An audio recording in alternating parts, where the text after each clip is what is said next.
सभी गविसिद्ध भाई बहन श्वास भरेंगे और छोड़ते हुए ओंकार का लंबा नाद।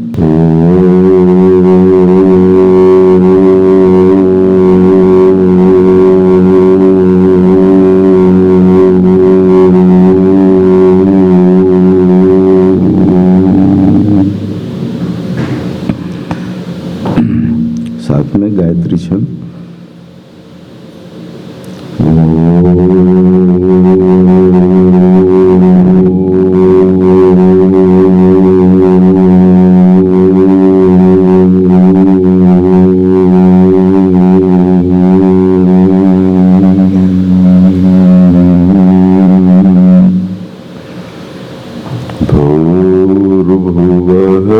स्वः तत्सवितुर्वरेण्यं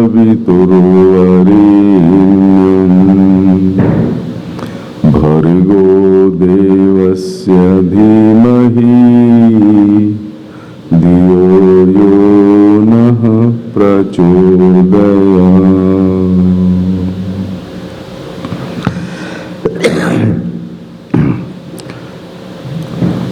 हमारे प्रिय गविसिद्ध भाई बहन एवं आज की इस प्रातःकालीन सभा में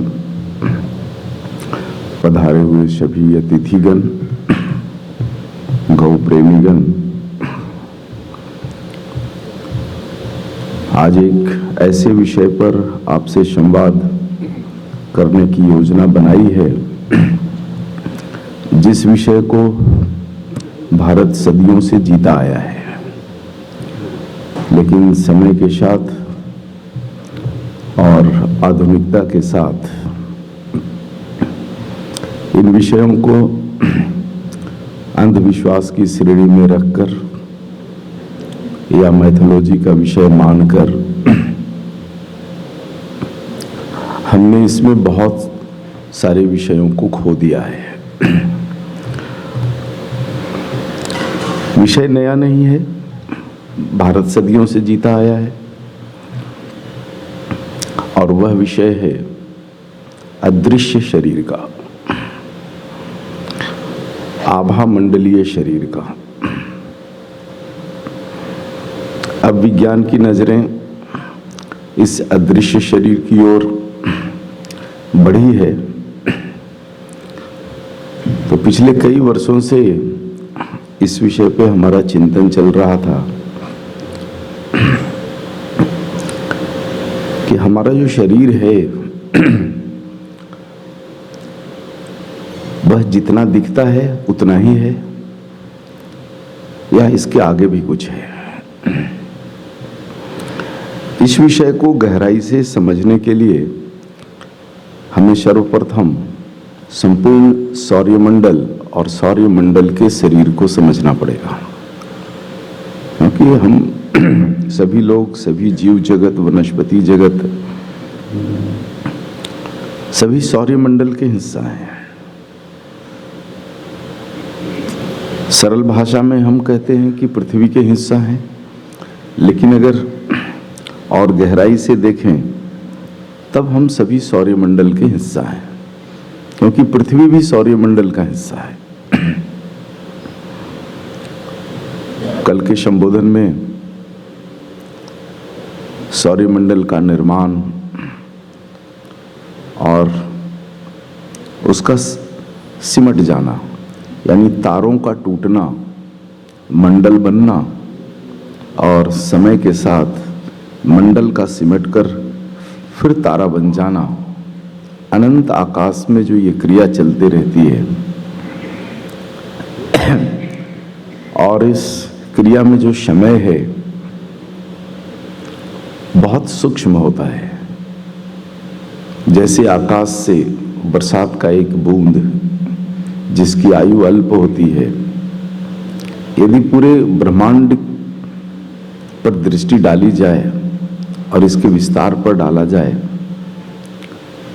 तो मंडलों का बनना और सिमटना उस विस्तार के दृष्टिकोण से बहुत ही सूक्ष्म होता है। इसलिए हमारे मनुष्यों ने अपनी दिव्य दृष्टि से जो कुछ भी देखा, कहा कि जो सृष्टि सौरमंडल के भिन्न भिन्न ग्रहों पर रही है, ये भी अल्पायु ही है। तो यहां से निर्माण से विषय को लेकर के चलेंगे और फिर अपने शरीर को समझने की कोशिश करेंगे।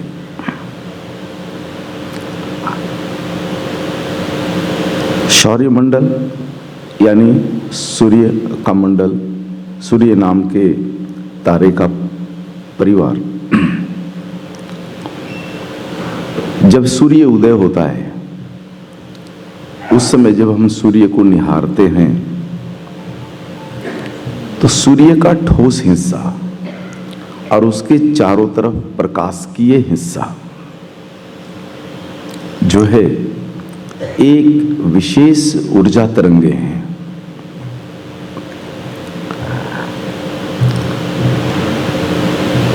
सूर्य के इस विशेष ऊर्जा तरंगों को ग्रहण के समय में भी देखा जा सकता है। ग्रहण के समय हम देखते हैं कि सूर्य के चारों तरफ एक सफेद या स्वर्णिम जो रिंग दिखता है, वह उसका आभा मंडल है, यानी अदृश्य शरीर।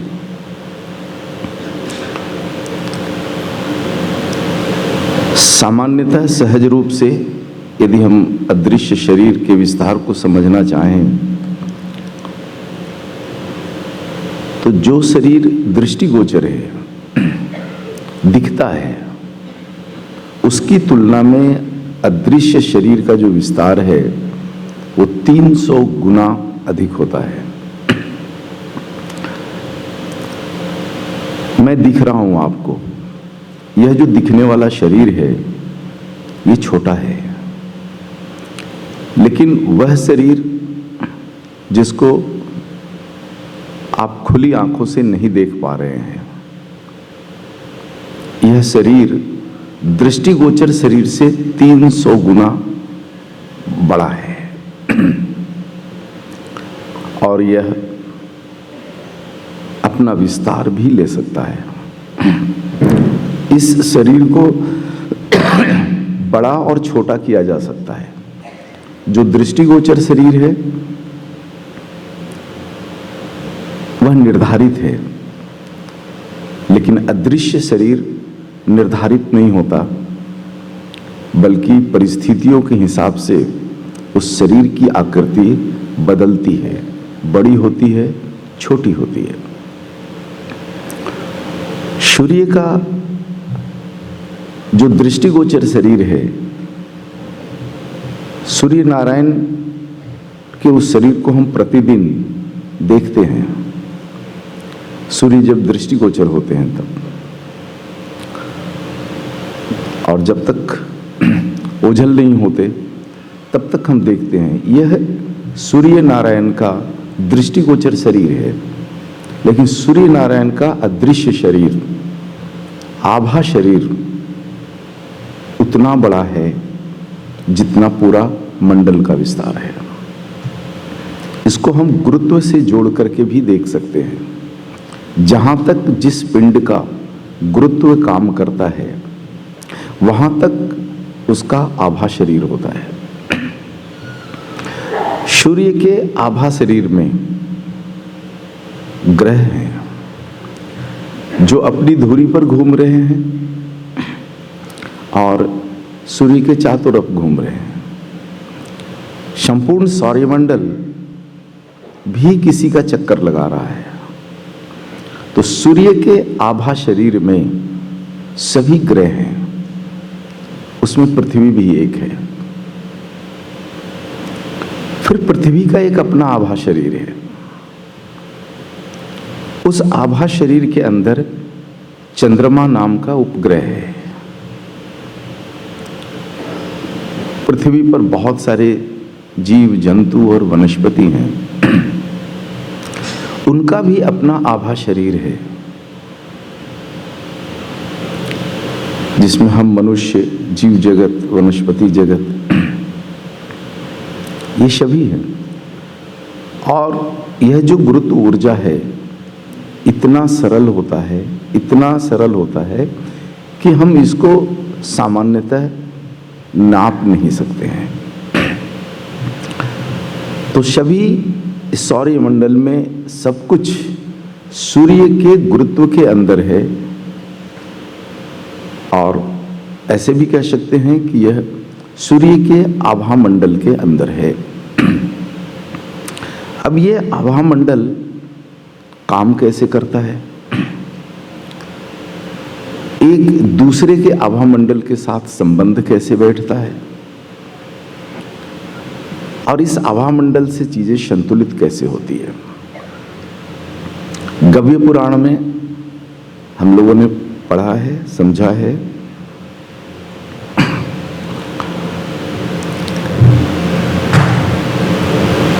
कि हमारा जो शरीर है, दृष्टिगोचर शरीर, इसमें क्या दिखता है? भूमि तत्व, जल तत्व, अग्नि तत्व, वायु तत्व, आकाश तत्व नहीं दिखता। तो यह जो भौतिक शरीर है, सौरमंडल के सभी ग्रहों का, उपग्रहों का, और जिन जिन ग्रहों पर जीव और वनस्पति हैं उन सभी का। तो इस भौतिक शरीर में गति देने के लिए सूर्य के पास 3 ऊर्जाएं हैं, और यही ऊर्जा सूर्य के आभामंडल में या गुरुत्व में जितने भी ग्रह हैं, उपग्रह हैं, जीव जगत, वनस्पति जगत हैं, सभी को सूर्य नारायण प्रदान करते हैं, और वह है शिव ऊर्जा, विष्णु ऊर्जा और ब्रह्म ऊर्जा।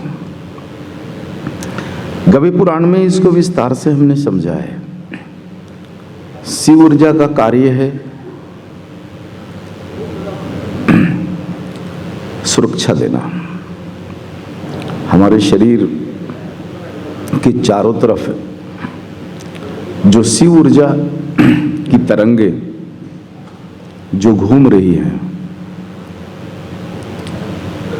उनके कारण जो आभामंडल तैयार हो रहा है, यह इस शरीर को सुरक्षा प्रदान करने वाला है।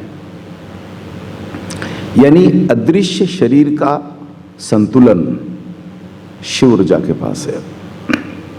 वही जो दृष्टिगोचर शरीर है,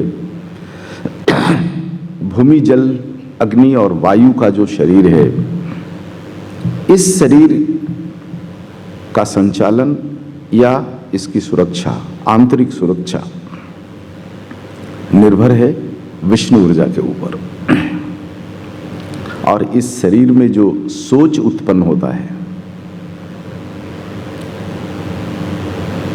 मन में जो विचार उत्पन्न होता है, इसका नियंत्रण है ब्रह्म ऊर्जा के पास। इसीलिए गव्य पुराण में जब हम संपूर्ण शरीर को समझने की कोशिश करते हैं, तब हमें शरीर के 8 अंगों पर विचार करना पड़ता है। 5 भौतिक और 3 अदृश्य यानी ऊर्जा। इन 8 के मेल मिलाप से और उनकी व्यवस्था से शरीर में आभामंडल तैयार होता है, या शरीर के गुरुत्व का विस्तार तैयार होता है।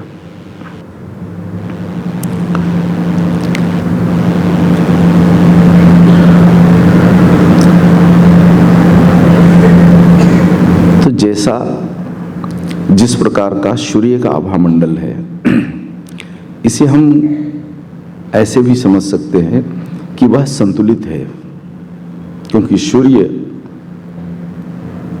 का ही संपूर्ण मंडल है। तो सूर्य के आभामंडल का जो आचरण है, इसको हम एक प्रामाणिक और संतुलित आभा मंडल जैसा विचार कर सकते हैं। और इसके विपरीत जो कुछ भी है इसे हम विकार के रूप में समझ सकते हैं कि वह विकार है। तो सूर्य का आभा मंडल कैसा है? स्वर्णिम, सफेद, और उसका विस्तार वहां तक है जहां दो अदृश्य ग्रह राहु और केतु हैं।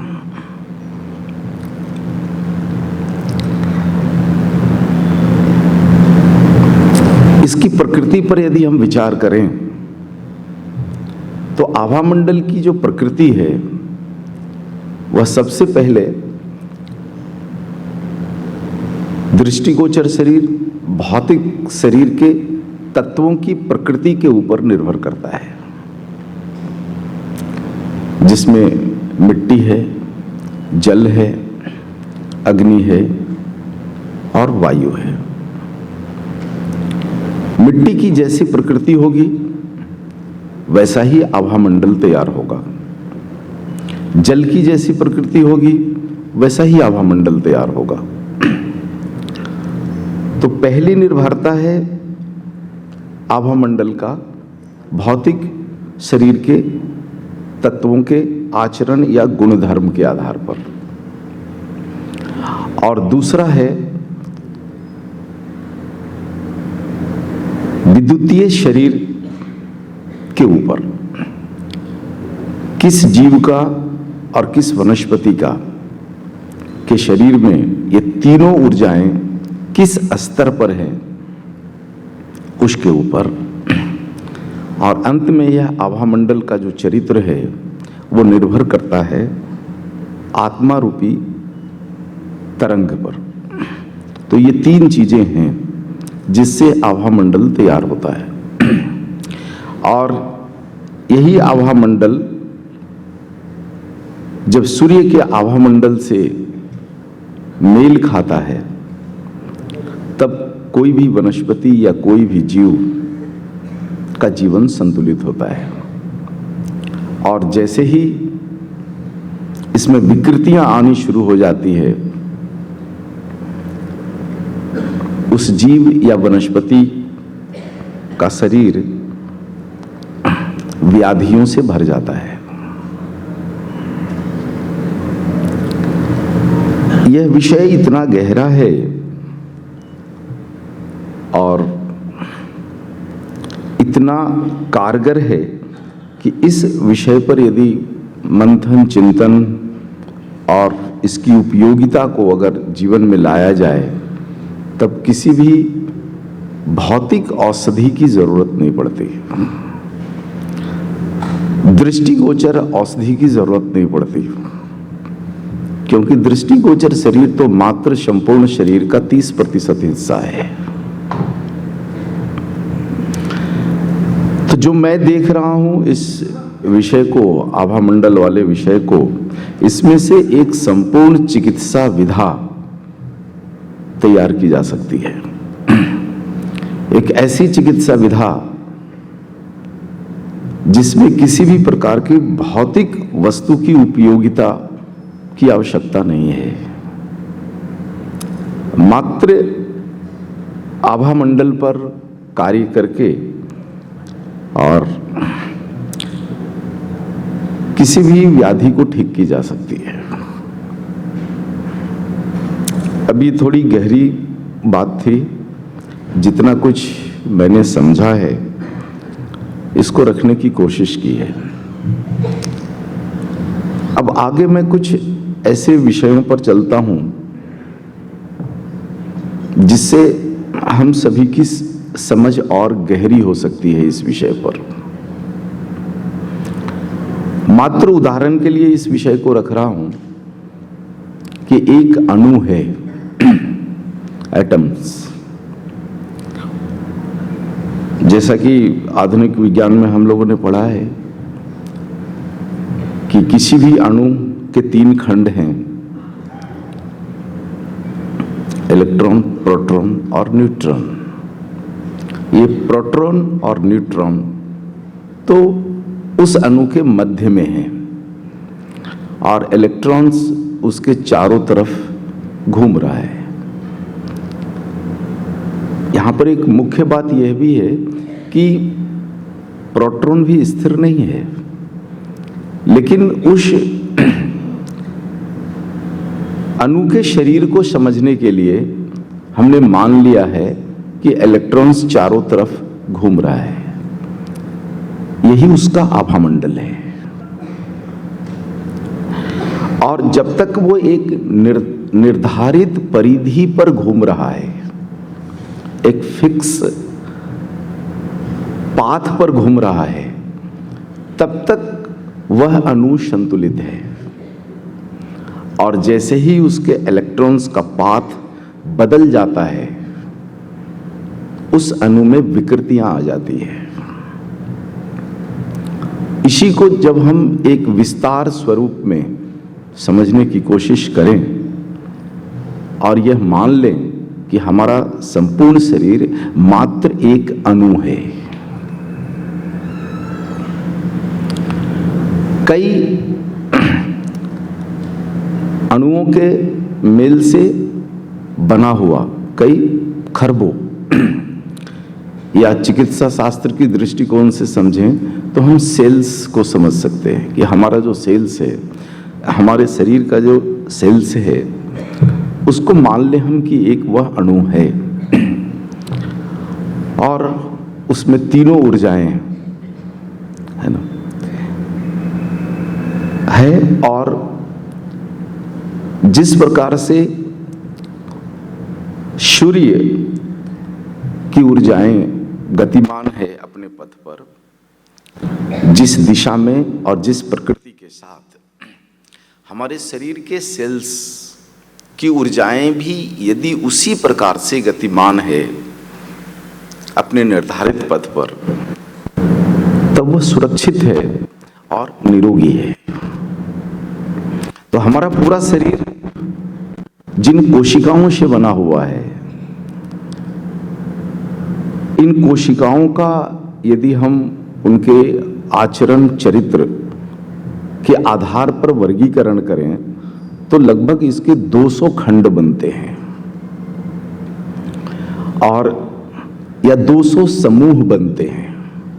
हमारे शरीर में जितनी भी कोशिकाएं हैं लगभग 200 प्रकृति के हैं और सभी समूह का एक अपना आभामंडल है। मात्र उदाहरण के लिए यदि हम अपने हृदय की बात करें तो हमारा हृदय जिस प्रकार की कोशिकाओं के समूह से बना हुआ है, उनका एक अपना आभामंडल है। मात्र हृदय की बात कर रहा हूं तो उनका एक हृदय का एक अपना आभामंडल है, संपूर्ण शरीर का नहीं, मात्र हृदय का। इसी प्रकार से हमारे शरीर में गुर्दा है। गुर्दा एक विशेष प्रकार की कोशिकाओं के समूह से बना हुआ है और उनका एक अपना आभामंडल है। इसी प्रकार हमारे शरीर में जितने भी अंग हैं और जितने भी उपांग हैं, जिनको आपने पढ़ा है, जाना है, समझा है, उनका एक अपना आभामंडल है। तो हमारा जो शरीर है लगभग 200 प्रकार की कोशिकाओं के समूह से बना हुआ है। तो हम ये मान सकते हैं कि हमारे शरीर के अंदर 200 प्रकार के आभामंडल हैं। अलग अलग अंग, उनकी क्रियाएं अलग अलग है और ये 200 प्रकार के जो आभामंडल हमारे शरीर के अंदर व्याप्त है, अगर ये सभी का चरित्र या आचरण सूर्य जैसा है तो हमारा शरीर निरोगी है।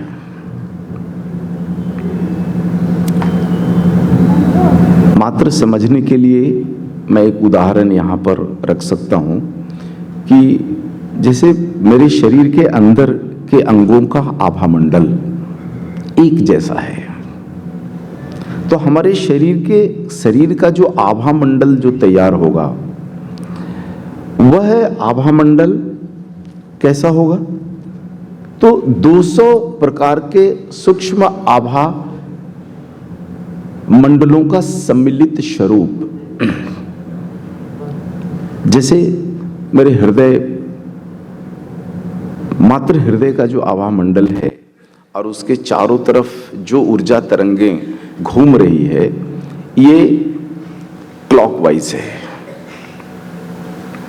पृथ्वी की गति की तरह है।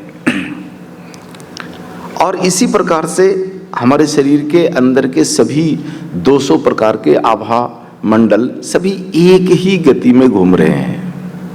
तो निश्चित रूप से हमारा पूरा जो शरीर है, उस शरीर का जो आभा मंडल है, उसका चरित्र बिल्कुल एक प्रकार का होगा, एक लय होगा। मात्र यह उदाहरण के लिए मैं रख रहा हूं आपके सामने।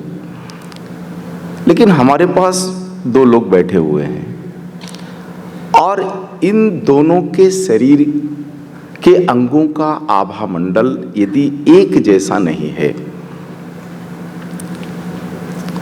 अगर ये विपरीत है, तो तब क्या होगा? जैसे हमारा शरीर है और अंततः जो शरीर का आभा मंडल है वो इस प्रकार से उसकी ऊर्जा जो है, ऊर्जाओं को कण नहीं कह सकते, तरंग कह सकते। तो ये ऊर्जा तरंगें एक लय में बह रही है। लेकिन मान लो, मात्र उदाहरण के लिए, ऐसा नहीं है कि हमारे बगल में बाईं तरफ जो है झांसी जी बैठी हुई हैं और इनके पास, इनके शरीर में कुछ व्याधियां हैं, तो कुछ अंगों के आभा मंडल तो क्लॉकवाइज हैं ऊर्जा तरंगे और कुछ के एंटी क्लॉकवाइज हैं। और ये दोनों ऊर्जा तरंगें घूमते हुए, एक इधर से घूम रहा है, एक इधर से घूम रहा है, आपस में टकरा करके एक विचित्र स्थिति पैदा हो रही है। और ये मेरे बाजू में बैठी हुई हैं, तो क्या होगा? ये दोनों आभा तरंगें आपस में टकराएंगी। टकराने के बाद परिणाम क्या होगा कि जिसका आभा मंडल सुदृढ़ है, बलशाली है, वह दूसरे के विकृत आभा मंडल को सही कर देगा। देखो, मात्र उदाहरण के लिए मैं कह रहा हूं इन विषयों को, ताकि हम सभी की गहरी समझ इस विषय पर बन सके। आने वाले दिनों में चिकित्सा का जो कार्य हम सभी गविसिद्ध कर रहे हैं, उसमें मैं बहुत बड़ी संभावना इस आभा मंडल विज्ञान को लेकर के देख रहा हूं।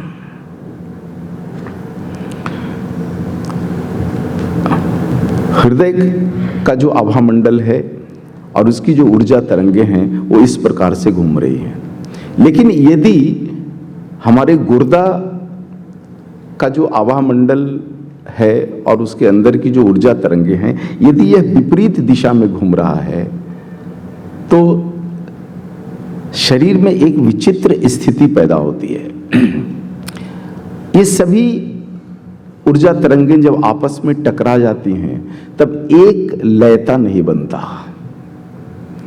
और यहीं से अंगों में विकृति शुरू हो जाती है, व्याधियां शुरू हो जाती है। तो इसको सही करने का उपाय क्या है? सही करने का उपाय है एक ऐसे आभा मंडल में बैठना जिसका आभा मंडल बलशाली हो, स्थिर हो और सुदृढ़ हो। तो इस सौर्यमंडल में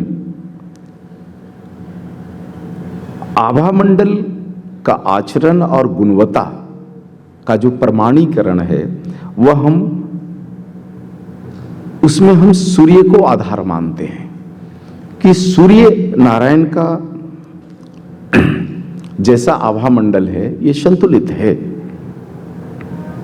तो यदि हम अपने शरीर के अंगों के अलग अलग अंगों के आभा मंडल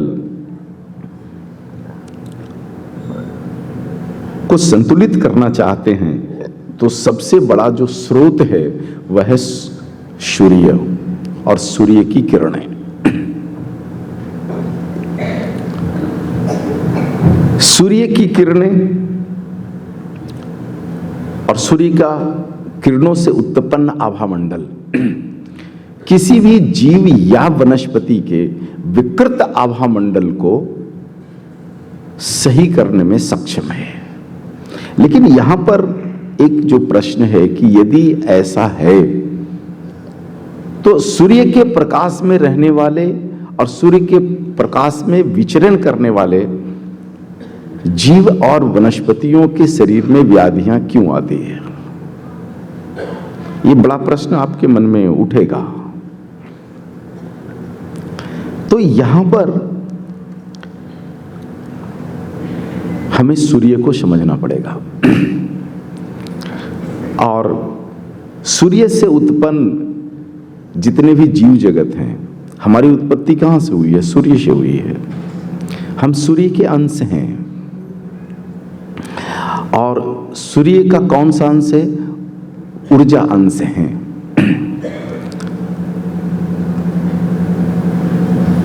तो अभी तक जो विज्ञान, आधुनिक विज्ञान की जो दृष्टि सूर्य के बारे में अभी तक जो पड़ी है वह इतना ही है कि सूर्य से जो प्रकाश पूरे सौरमंडल में फैल रहा है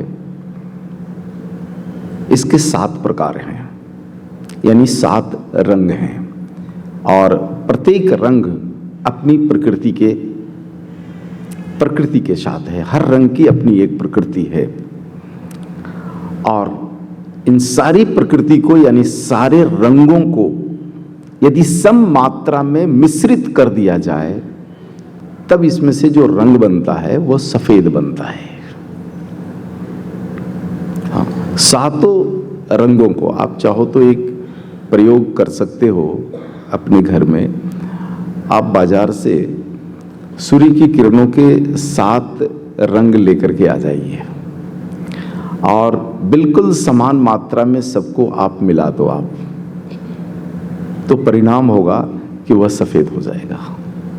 तो जो सफेद है ये कंपोजिशन है 7 रंगों का। लेकिन सत्य बिल्कुल यही तक नहीं है। सूर्य हमें 7 रंगों के अलावा भी और कुछ देते हैं जो दृष्टिगोचर नहीं है। जैसे सूर्य से 2 ऊर्जा तरंगें संपूर्ण सौरमंडल में प्रसारित होता है। एक ऊर्जा तरंग का नाम हमारे शास्त्रों में है प्रज्ञा और दूसरे ऊर्जा तरंग का नाम है क्रिया। ये प्रज्ञा ऊर्जा और क्रिया ऊर्जा 2 ऐसी ऊर्जा तरंग हमारे सूर्य नारायण से निकलकर पूरे सौरमंडल में फैलते हैं जिनको मनुष्य अपनी आंखों से नहीं देख सकता। लेकिन इन ऊर्जा तरंगों को देखने की विधि हमारे ऋषियों ने निकाली है।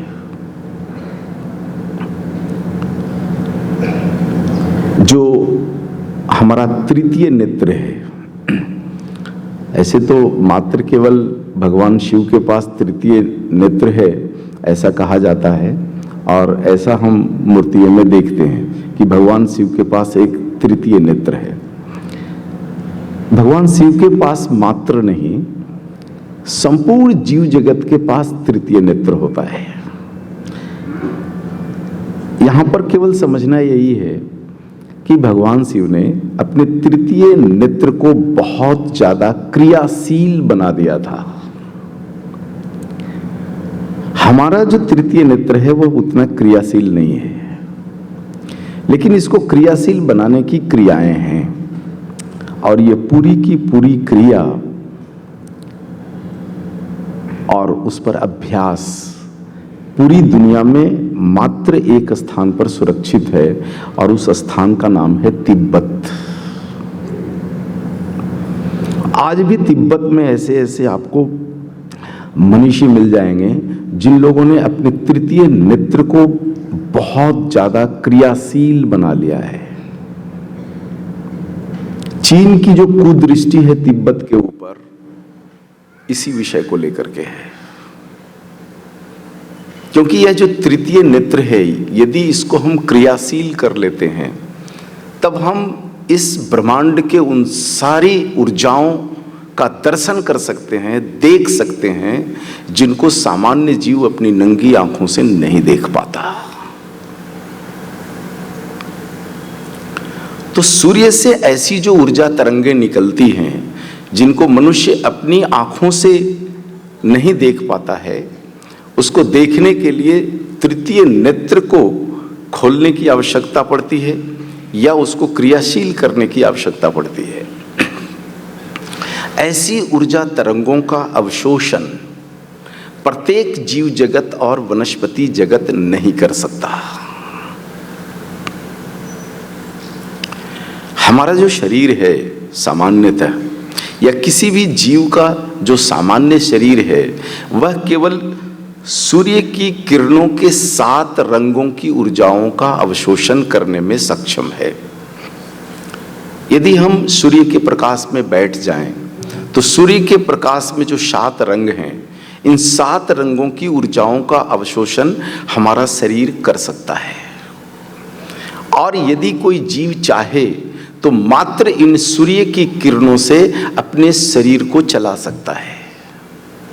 उसे भौतिक आहार की कोई आवश्यकता नहीं पड़ेगी, न ही उसे जल की आवश्यकता पड़ेगी। और अगर इसकी ऊंचाई में कोई जाए तो श्वास की भी कोई आवश्यकता नहीं पड़ती है। और इसी विज्ञान के आधार पर हमारे यहाँ जो योगी मनीषी हुए, बिना भोजन किए हुए, बिना जल पिए हुए, और कई बार तो बिना श्वास के गुफाओं और कंदराओं में 100 साल नहीं, हजारों साल से आज भी बैठकर तपस्या कर रहे हैं। इस भारतवर्ष के भूगोल में 2 ऐसे अद्भुत स्थान हैं जहां पर कोई भी व्यक्ति अपने शरीर के आभामंडल को और अपनी ऊर्जाओं को अत्यधिक क्रियाशील बना सकता है। वह स्थान है हिमालय, और दूसरा स्थान है अरुणगिरी। ये 2 स्थान बड़े अद्भुत हैं भारत में। वहां का भूगोल ऐसा है कि उस भूगोल में रहने मात्र से हमारे शरीर के अंगों के जो छोटे छोटे आभामंडल हैं, ये सभी इतने क्रियाशील हो जाते हैं कि अंततः उसका प्रभाव हमारे तृतीय नेत्र पर होता है। और सामान्य मनुष्य जिन चीजों को नहीं देख सकता, उन चीजों का दर्शन वे लोग कर पाते हैं। तो मनुष्य का शरीर 7 रंगों की ऊर्जाओं को ग्रहण करने में सक्षम है। व्याधियां जो आती है, विकृतियां जो आती है, बीमारियां जो आती है, इस आभामंडल के विषय से यदि हम समझें तो अंगों के आभामंडल में विकृतियों के कारण, और ये विकृतियां आती है आहार के कारण। यानी मृत्यु का मूल कारण, मृत्यु यानी शरीर का छूट जाना। आत्मा की मृत्यु तो होती नहीं, ऊर्जा तरंगें कभी मिटती नहीं। हमारे शरीर की जो ऊर्जा तरंगें हैं ये तो कभी मिटेगी नहीं, लेकिन ये शरीर मिटेगा। तो इस मिटने वाले शरीर का जो मूल कारण है वह है आहार। भोजन हमें मृत्यु की ओर लेकर जाता है। जल जो हम अपनी प्यास बुझाने के लिए करते हैं मृत्यु का कारण है। और ये जो श्वास ये भी मृत्यु का कारण है। बड़ा विचित्र लग रहा होगा आपको सुनने में, क्योंकि मॉडर्न साइंस तो कहता है कि शरीर को हष्ट पुष्ट रखने के लिए आपको पौष्टिक भोजन चाहिए, न्यूट्रिशन वाला भोजन चाहिए। और न्यूट्रिशन वाले भोजन के नाम पर पता नहीं मॉडर्न मेडिकल साइंस कितना मांसाहार करा रहा है।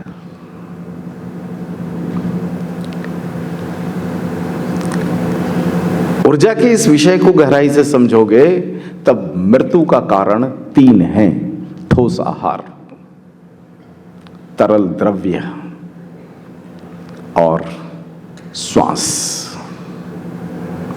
इन तीनों का सेवन जो जितना कम करता है वह उतनी लंबी आयु को प्राप्त कर सकता है। और इसीलिए हमारे देश के योगी लंबी आयु को प्राप्त करने के लिए इन तीनों आहार को सूक्ष्म कर देते हैं या छोड़ देते हैं। छूट जाए शरीर नहीं मिट सकता, क्योंकि शरीर के संचालन के लिए जो ऊर्जाएं चाहिए वो सूर्य के प्रकाश की किरणों में है। सूर्य के प्रकाश में बैठकर उन किरणों से हम इसकी पूर्ति कर सकते हैं। यहां पर मुश्किल एक ही है कि सूर्य से निकलने वाली जो ऊर्जा तरंगे हैं, जिनको हमारे शास्त्रों ने प्रज्ञा ऊर्जा और क्रिया ऊर्जा कहा, इसकी भूमिका क्या है और इसकी आवश्यकता क्या है, और इसको कौन ग्रहण कर सकता है, किसके पास सामर्थ्य है इन ऊर्जाओं को ग्रहण करने का। तो इस पृथ्वी पर 2 ऐसे जीव हैं जिनके पास प्रज्ञा ऊर्जा और क्रिया ऊर्जा को अवशोषित करने की क्षमता है। उसमें पहली जीव है गाय और दूसरा जीव है अश्व, घोड़ा। इन दोनों जीवों के पास इनके शरीर में कुछ ऐसा मैकेनिज्म है कि सूर्य से निकलने वाली जो अदृश्य ऊर्जाएं हैं, इन ऊर्जाओं को अवशोषित कर सकते हैं और अवशोषित करके और अपने शरीर से बाहर भी निकाल सकते हैं।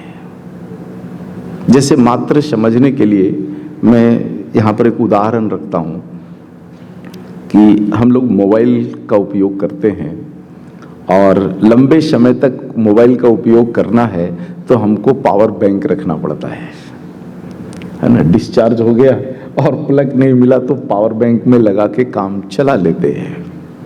हमारी गैया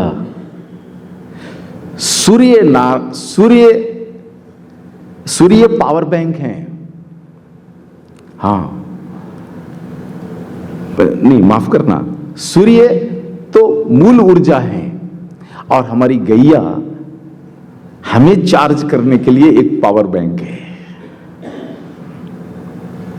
हाँ, हम जिन ऊर्जाओं को सीधे नहीं ले सकते, हमारी गाय और हमारा अश्व घोड़ा इन दोनों ऊर्जाओं को अवशोषण कर लेता है, क्रिया ऊर्जा और प्रज्ञा ऊर्जा। किसके पास कितनी क्षमता है ये अभी शोध का विषय है, लेकिन जहां तक मैंने साधना के आधार पर जिन चीजों को महसूस किया है कि हमारी गाय सूर्य से निकलने वाली प्रज्ञा ऊर्जा के 80% अंशों को अवशोषित कर सकती है, लेकिन यहीं पर अश्व मात्र 20% ऐसी ऊर्जाओं का अवशोषण करने में सक्षम है। लेकिन जब क्रिया ऊर्जा की बात करते हैं तो क्रिया ऊर्जा के अवशोषण का गुण अश्व के पास अधिक है और गाय के पास कम है। और मुझे लगता है कि यही एक बड़ा कारण रहा होगा कि हमारे देश में जितने भी राजा हुए, राजघराने हुए और जितने भी गुरुकुल हुए, ऋषियों का जितना भी कुल हुआ, उसमें कुछ रहे ना रहे, ज्ञान के लिए लाइब्रेरी हो ना हो, कोई जरूरी नहीं है, लेकिन सभी स्थानों पर गौशाला और अश्वशालाएं रही है।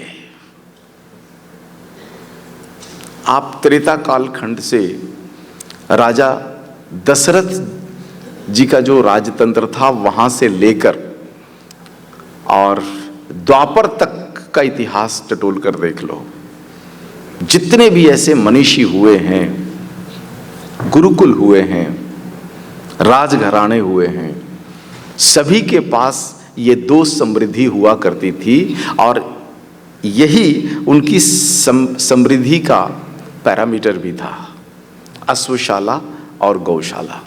कारण गायें ही है जो सूर्य की प्रज्ञा ऊर्जा का अवशोषण करके और हमें दे सकती है, और अश्व ही हैं, घोड़े ही हैं जो क्रिया ऊर्जा का अवशोषण करके और हमें दे सकती है। इस प्रज्ञा ऊर्जा की आवश्यकता क्या है और इस क्रिया ऊर्जा की आवश्यकता क्या है?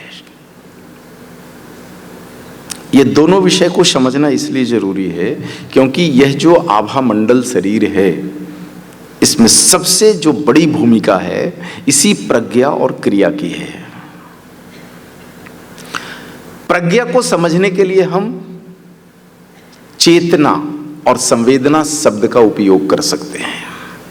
किसी भी जीव या वनस्पति के पास जो चेतना है, जो संवेदना है, यही प्रज्ञा है। और उस जीव और वनस्पति के पास जो गति है, जो विस्थापन है, वह क्रिया है। तो विस्थापन की ऊर्जा यदि चाहिए तो हमें क्रिया ऊर्जा का वर्णन करना पड़ेगा, और यदि चेतना संवेदना जैसी ऊर्जा हमें चाहिए तो प्रज्ञा ऊर्जा का वर्णन करना पड़ेगा।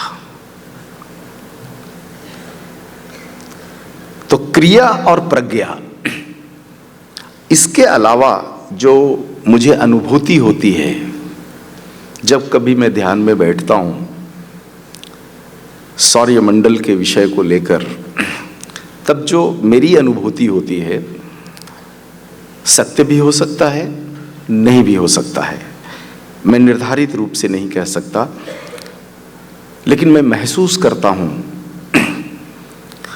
कि सौर्यमंडल में 3 और ऊर्जाएं हैं। क्रिया और प्रज्ञा की तरह 3 और ऊर्जाएं हैं। मेरी कोशिश है शास्त्रों में ढूंढने की, लेकिन अभी तक ढूंढ नहीं पाया। इसलिए इस आभा मंडल वाले विषय पर मात्र क्रिया और प्रज्ञा पर बात करूंगा आपसे, लेकिन इसमें खोज की बहुत संभावनाएं हैं। तो किसी भी जीव या किसी भी वनस्पति या किसी भी कण, इस सृष्टि में कुछ भी निर्जीव नहीं है, सब कुछ सजीव है। तो किसी भी कण का जो अदृश्य शरीर है, आभामंडलीय शरीर है, इसका निर्माण कैसे होता है, अब इस विषय पर चलते हैं। क्योंकि निर्माण को समझ लेंगे तब इसमें विकृतियां समझ में आ जाएगी, निर्माण को समझ लेंगे तभी इसमें से निवारण हम निकाल सकते हैं। तो इसका निर्माण कैसे होता है? तो निर्माण में सबसे पहली भूमिका होती है उन भौतिक तत्वों का, जिन भौतिक तत्वों के संयोग से, मिश्रण से उस अणु का या उस शरीर का निर्माण हुआ है। जैसे मैं यदि अपने स्वयं के ऊपर ही बात करूं तो हमारे शरीर के अंदर जो 22% भूमि तत्व है, मिट्टी तत्व है, इस मिट्टी तत्व के आधार पर ही मेरे शरीर का आभामंडल बनेगा। तो हमारे शरीर की मिट्टी कैसी है? यदि मैं प्राकृतिक वस्तुओं को आहार के रूप में ले रहा हूं तो हमारे शरीर के अंदर का मिट्टी तत्व शुद्ध होगा, शुद्धता की ओर होगा। लेकिन यदि हमारा भौतिक आहार, ठोस आहार यदि प्राकृत्य नहीं है तो हमारे शरीर के अंदर के भूमि तत्व विकृत होंगे और उससे विकृत आभामंडल बनेगा। जल रूपी जो आहार हम ग्रहण कर रहे हैं, यह जल यदि प्राकृत्य है तो इस जल के आधार पर बनने वाला आभामंडल प्राकृत्य होगा। और जो श्वास हम ले रहे हैं यह यदि प्रकृति का प्राकृत्य वायु है तो इस वायु के आधार पर जो आभामंडल हमारे शरीर का बनेगा वह भी प्राकृत्य होगा। इसीलिए हमारे पूर्वज मनीषियों ने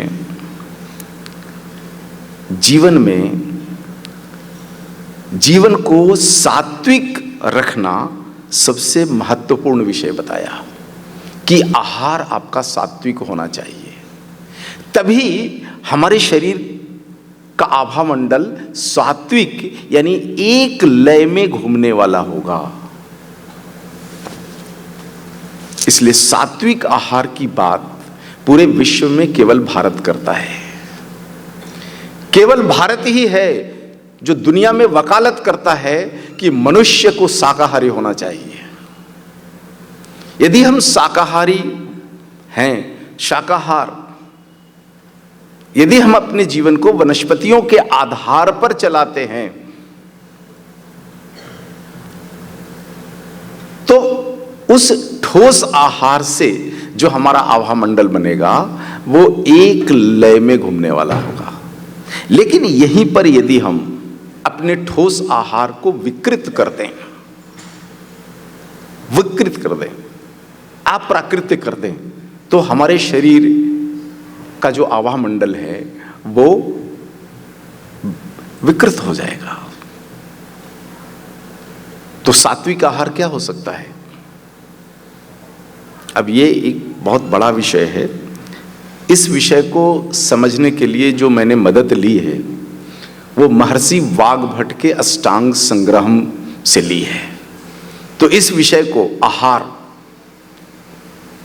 कैसा हो कि उस आहार से उत्पन्न हमारा आभामंडल एक लय वाला हो, तो आपको अष्टांग संग्रह पढ़ना पड़ेगा।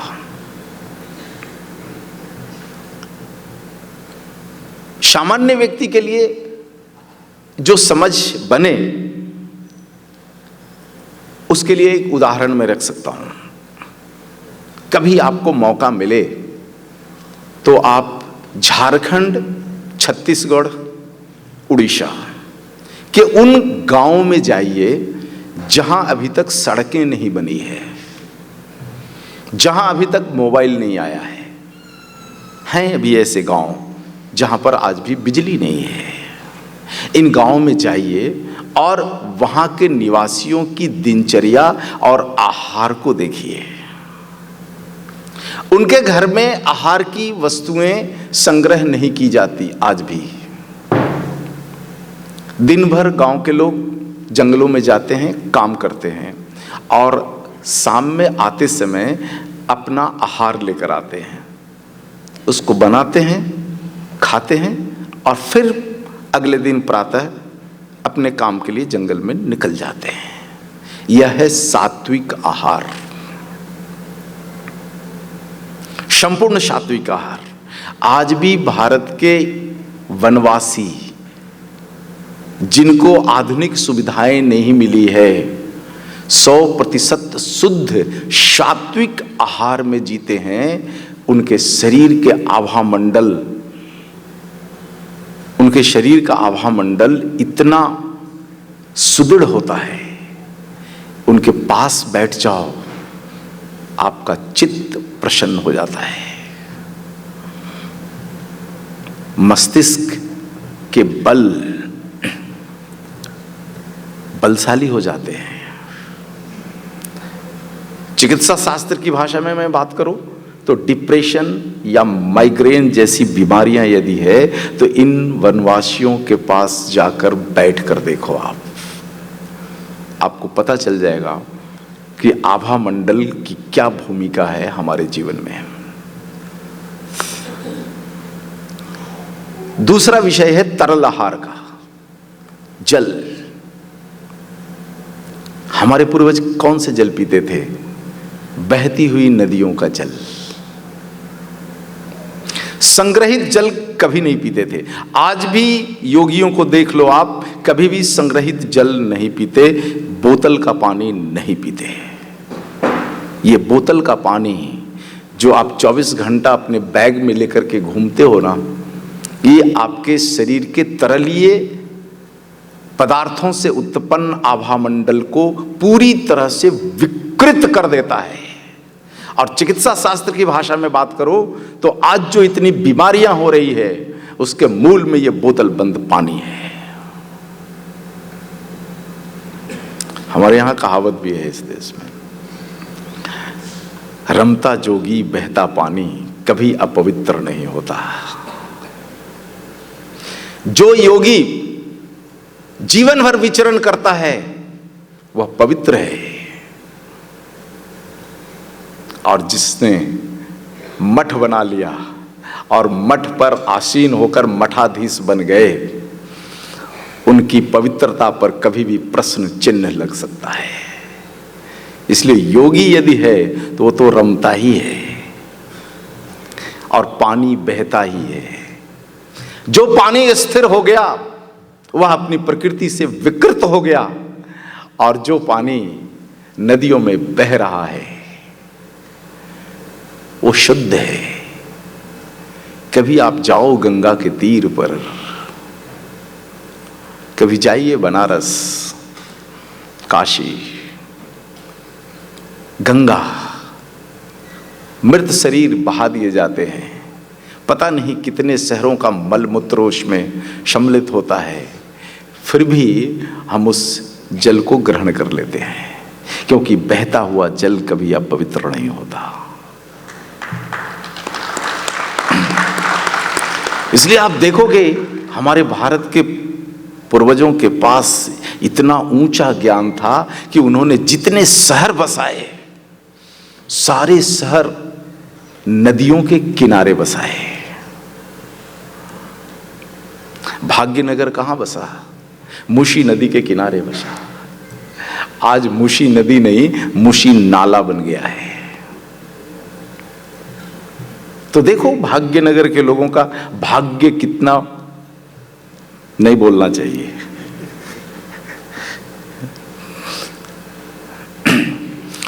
दक्षिण भारत की अभी कुछ नदियां जिन्हें हम गंगा कहते हैं बहुत ही पवित्र हैं। पवित्रता का जो प्रमाण हमने देखा वो केरल की गंगा, जिसको पंपा कहते हैं, मैं उसकी पवित्रता को सबसे ऊंचा मानता हूं।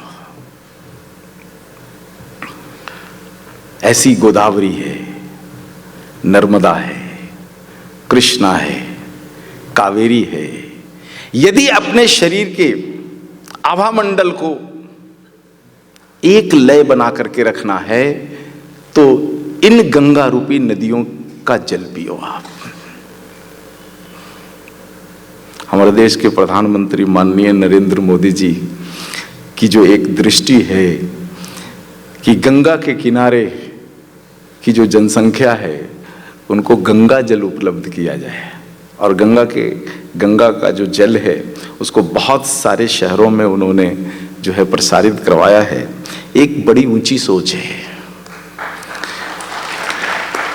इसको केवल भौतिकता से नहीं देख सकते आप, केवल प्यास बुझाने से नहीं देख सकते आप।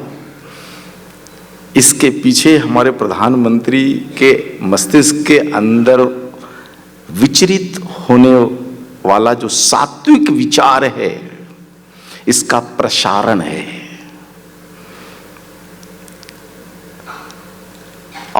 मैं तीसरी बात पर आता हूं, और वह है श्वास।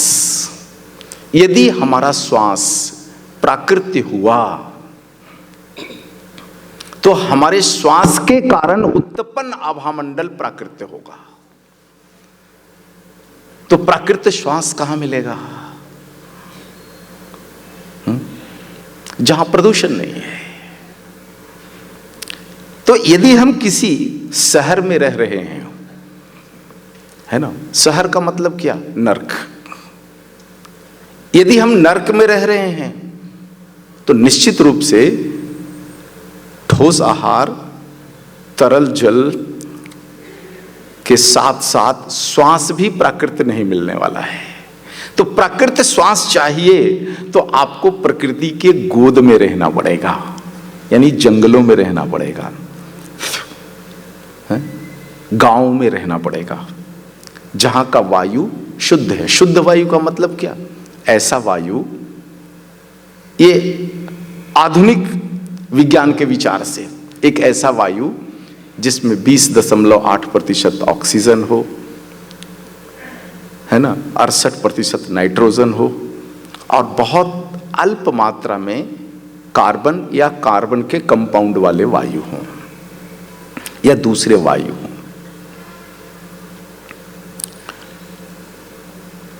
हम अपने वेदों की भाषा में यदि इसको समझने की कोशिश करें तो प्राण को संचालित करने वाला वायु जहां है वहां यदि हम रहते हैं और प्राण वायु ग्रहण करते हैं तो हमारे शरीर का आभामंडल बिल्कुल सूर्य के आभामंडल की तरह रहेगा और कोई भी बीमारियां नहीं होगी। तो विषय तो समझ में आ गया कि ये 3 कारण हैं हमारे शरीर के आभामंडल को बिगड़ने का। ठोस आहार जो अप्राकृतिक है, जल जो संग्रहित है, और वायु जो प्राण वायु नहीं है। लेकिन क्या संभव है कि भारत की पूरी जनसंख्या शहर को छोड़कर जंगल में चल जाए? बिल्कुल नहीं। और किसी युग में ऐसा हुआ नहीं।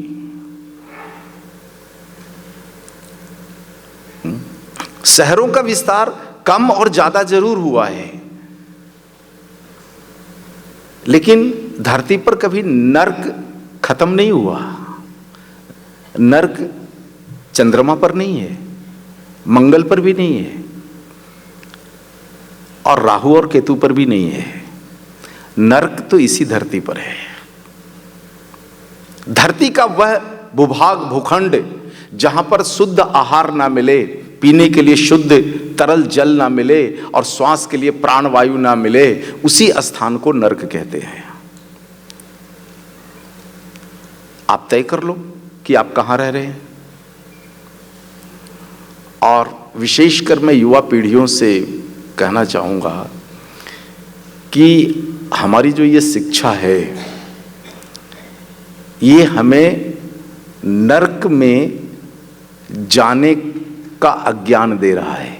क्योंकि जो बच्चा जितना पढ़ गया उतना बड़ा नर्क में भागने की कोशिश कर रहा है। थोड़ा सा पढ़ा है तो गांव छोड़ करके शहर रूपी नर्क में जा रहा है। थोड़ा ज्यादा पढ़ लिया तो भारत का सबसे बड़ा नर्क दिल्ली जाने की कोशिश कर रहा है। और ज्यादा पढ़ लिया तो विश्व का सबसे बड़ा नर्क अमेरिका, वहां जाने की कोशिश कर रहा है। तो थोड़ा मैं कहता हूं अपने बच्चों को थोड़ा समझाओ कि स्वर्ग और नर्क मृत्यु के बाद नहीं मिलता, इसी जन्म में मिलता है। और इसी से हमारा आभामंडलीय शरीर तैयार होता है। यदि देखो, अध्यात्म की बहुत सारी बातें हैं, बहुत सारा ज्ञान है वेदों में, कहां कहां। एक योगी के पास जाइए, क्योंकि मैंने किया बचपन में, मुझे कुछ ऐसे योगी मिले जिनके पास मैं बैठा और उनसे कहा कि मुझे आप अध्यात्म सिखाओ। उस योगी ने कहा, इस शब्द को मैं पहली बार सुन रहा हूं, मुझे नहीं मालूम आप कोई स्कूल में जाओ, शायद वहां आपको सीखने को मिल जाए। देखो, अध्यात्म पढ़ने का विषय नहीं है, इसलिए योगी अध्यात्म शब्द को नहीं जानते, लेकिन अध्यात्म को जीते हैं। हाँ, जीना अलग है और पढ़ना अलग है। हाँ, पढ़ते हुए विषय को जान सकते, लेकिन भोग नहीं सकते। भोगना है तो जीना पड़ता है। तो कोई भी योगी जिसको अध्यात्म शब्द मालूम नहीं, कितने वेद होते हैं मालूम नहीं, कितने पुराण होते हैं मालूम नहीं, कुछ भी पता नहीं, लेकिन उसके जीवन में एक बात है कि उसका आहार सात्विक है। वह अपनी प्यास बहते हुए नदियों के जल से बुझाता है और कभी भी नरक में रहने की कल्पना तक नहीं करता। वो कभी शहर आने की सोच नहीं बनाता। ऐसे मनुष्यों, योगियों का आभा मंडल कुछ भी किताबी ज्ञान, ग्रंथीय ज्ञान नहीं होते हुए भी इतना स्ट्रांग होता है, सूर्य की भांति, कि उनके आभा मंडल में बैठ जाओ तो आपके आभा मंडल की जो विकृतियां हैं, जो विपरीत दिशा में घूमने वाले जो ऊर्जा कण हैं, सभी एक लय हो जाते हैं, एक मय हो जाते हैं। क्योंकि ये जो, इसको समझने के लिए अगर हम इलेक्ट्रॉन्स से समझें कि यह भी एक फ्लो ऑफ इलेक्ट्रॉन्स यदि है, हमारे शरीर के 200 प्रकार की कोशिकाओं से उत्पन्न 200 प्रकार के जो फ्लो ऑफ इलेक्ट्रॉन्स हैं, एक इधर घूम रहा है, हमारे हृदय उदाहरण के लिए कर रहा हूं कि हृदय का आभा मंडल के इलेक्ट्रॉन्स अगर ऐसे घूम रहे हैं, गुर्दा वाला ऐसे घूम रहा है ना, लंग्स वाला अलग तरीके से घूम रहा है, आंख वाला अलग तरीके से घूम रहा है, कान वाला अलग तरीके से घूम रहा है, तो निचोड़ क्या निकलने वाला है? विकृतियां। लेकिन यदि मैं किसी ऐसे व्यक्तित्व के पास बैठ जाऊं जिनके शरीर के प्रत्येक कोशिका समूह के आभा मंडल की ऊर्जा एक तरफ से घूमने वाली है और वह मजबूत है, बलशाली है, सुदृढ़ है, तो हमारी विकृत आभा मंडल को सुधार सकता है। गाय की उपयोगिता यहीं पर है। अब मैं गाय के विषय पर आता हूं। गाय की उपयोगिता यहीं पर है। गाय के बारे में हमारे शास्त्र क्या कहते हैं? शौर्भेभ्य एव च। ये गाय कुछ और नहीं, सूर्य है। जिस सूर्य नारायण के समीप हम जा नहीं सकते, वही सूर्य नारायण गाय रूपी शरीर में हमारे सामने है। और अद्भुत तो ये है कि उनका यदि आहार भी विकृत हो जाए तब उनके शरीर का आभामंडल विकृत नहीं होता। क्यों नहीं होता? क्योंकि वह प्रज्ञा ऊर्जा की शोषक है, जो इस धरती पर किसी भी जीव के पास नहीं है। सतत प्रजा ऊर्जा के शोषण के कारण यदि उनका भोजन विकृत भी हो जाए तब उनका आभामंडल कभी विकृत नहीं होता। तो आप गाय के आभामंडल में बैठ जाओ, सारी बीमारियां क्षय हो जाती है। हाँ। इस विषय को समझने के लिए 3 महीना पहले मैंने एक परीक्षण किया। परीक्षण क्या किया कि कुछ मिट्टी के पात्र लिए। ये परीक्षण आप भी कर सकते हो और आपको भी करना चाहिए। मिट्टी के पात्र लिया, उसमें बिल्कुल एक ही प्रकार का मिट्टी डाला और एक ही प्रकार के जौ के बीज लिए और एक ही प्रकार का जौ का बीज उसमें डाला। थोड़ी नमी डाली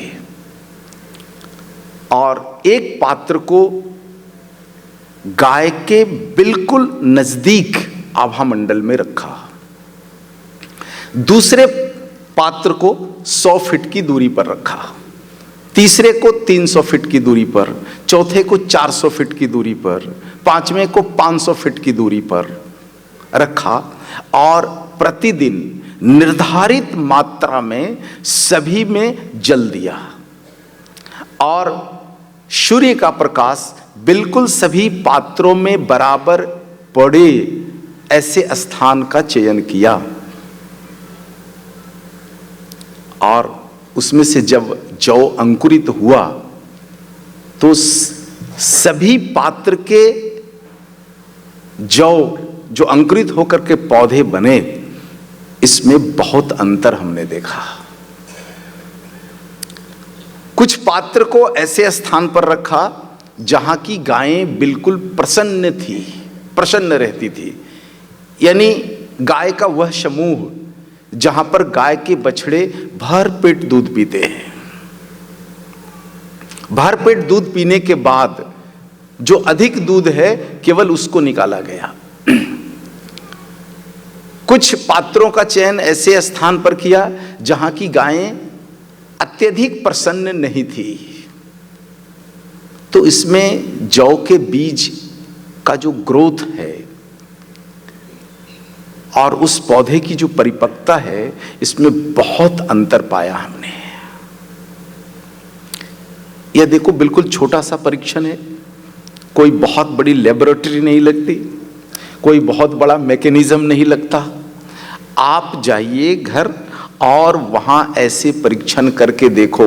प्रसन्न चित्त गाय के आभामंडल में जब जौ का पौधा अंकुरित होकर के अपना सबसे बड़ा विस्तार कर सकता है,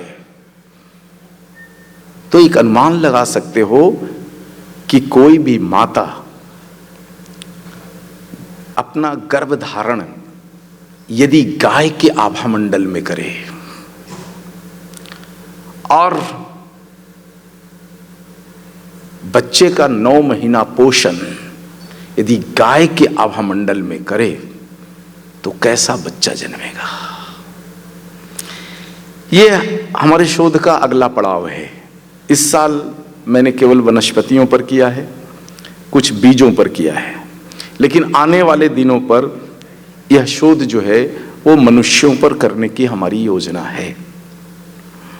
इसको कई चरण में करने की योजना है।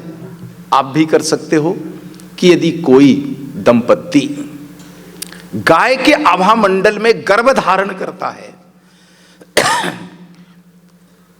तो बच्चा कैसा होगा। गाय के आभामंडल में 9 महीना तक उस बच्चे का पोषण करे तो परिणाम क्या होगा। अद्भुत। जो परिणाम मैंने जौ के बीज में उससे अंकुरित पौधे में देखा है, इस आधार पर मैं कह सकता हूं कि इस भारतवर्ष को यदि फिर से योगेश्वर श्री कृष्ण चाहिए तो माताओं को गर्भ धारण करने के लिए और गर्भ पालन करने के लिए सुखी गाय का आभामंडल चाहिए।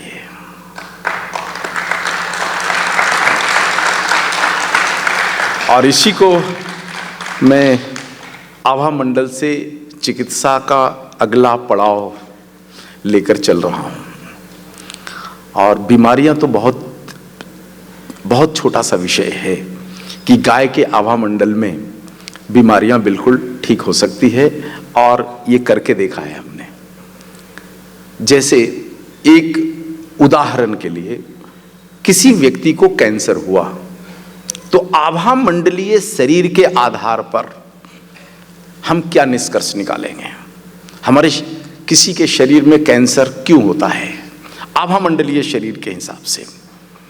तो आभामंडलीय शरीर के हिसाब से, गणित से, कैंसर होने का कारण है, पहले आयुर्वेद का दृष्टिकोण देखते हैं, फिर आभामंडल का दृष्टिकोण देखेंगे। तो आयुर्वेद के दृष्टिकोण से किसी भी व्यक्ति को यदि कैंसर होता है, अर्थात उसके शरीर में लंबे समय से त्रिदोष रहा होगा। जब किसी के शरीर में 10 वर्ष से ज्यादा, ये मैं अपने अनुभव के आधार पर कह रहा हूं, कि किसी के शरीर में 10 वर्ष से ज्यादा समय तक त्रिदोष हुआ रहा, तो कैंसर नाम की व्याधि के उत्पन्न होने हो सकता है। इसकी पूरी संभावना बनती है। अब आभामंडलीय शरीर के हिसाब से यदि हम कहें तो हमारे त्रिदोष, मतलब ये जो 200 प्रकार के कोशिकाओं का आभामंडल है, इसको 3 खंडों में यदि तोड़ दो आप, तो तीनों दोष हुए। तो तीनों दोष के कारण 200 प्रकार के आभामंडलीय शरीर जब अलग अलग लय में घूमेंगे और ये लंबे समय तक रहा, तो हमारे शरीर में मृत कोशिकाओं की संख्या बहुत बढ़ जाती है। और यही मृत कोशिकाएं इकट्ठा होकर धीरे धीरे धीरे धीरे कैंसर का रूप ले लेती है। तो यदि इस संकट से किसी को बाहर निकालना है, तो आभामंडलीय शरीर के आधार पर आप क्या चिकित्सा करोगे? तो मरीज को आपको ऐसे आभामंडल में बिठाने की जरूरत पड़ेगी जिसका आभामंडल सुदृढ़ है, उसके शरीर के प्रत्येक कोशिका समूहों का आभामंडल एक गति में घूमने वाला है। तो इस पूरे पृथ्वी पर इस 84 लाख जीव जंतु और वनस्पतियों में यदि चले जाओ आप, तो गौवंश के आभामंडल से सुदृढ़, बलशाली और एक तरफ घूमने वाला नहीं मिलेगा कहीं। कारण वही है कि गैया कोई और नहीं, साक्षात सूर्य हैं। तो सूर्य का जैसा आभामंडल पूरे सौर्यमंडल को संचालित करने वाला, इसी प्रकार हमारी गाय का आभामंडल अपने पास के वातावरण को संचालित करने वाला है। और इस धरती पर जितना भी जीव जगत और वनस्पति जगत है, इसमें सबसे लंबी दूरी तक काम करने वाला आभामंडल यदि किसी का है तो गौवंश का है। सामान्य गौवंश का आभामंडल भी 50 फीट या उससे अधिक होता है, 50 फीट प्लस होता है सामान्य गाय का। लेकिन यहां पर एक और विशेषता है कि गाय यदि चाहे तो अपने आभामंडल का विस्तार कर सकती है। हमारा जो आभामंडल होता है ये अधिक से अधिक 3 मीटर का होता है, अधिक से अधिक। आप अपने हाथ को ऐसे उठा दो, आप करो ऐसे, आप ये उंगली का जो छोर है ना, मात्र यहीं तक आभामंडल है। लेकिन कोई योगी संत जिसका जीवन सात्विक है, यानी सात्विक का मतलब सात्विक आहार लेने वाला यदि है, उसका आहार यदि सात्विक है, तब उसका आभामंडल 3 मीटर से ज्यादा भी हो सकता है और कई किलोमीटर तक हो सकता है। जिस प्रकार से गाय अपने आभामंडल का विस्तार कर सकती है, जिस व्यक्ति का आहार, तीनों आहार सात्विक है, वह भी अपने आभामंडल का विस्तार कर सकता है।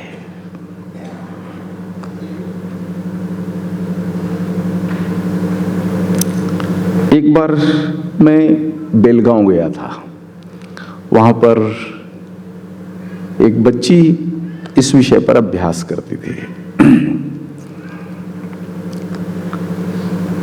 तो बहुत सारे विषयों पर जब उससे बातचीत हुई तो उसने कहा, गुरुजी आपका मैं आभामंडल चेक कर सकती हूँ। करो। उस समय आभामंडल पर मेरा अध्ययन नहीं था।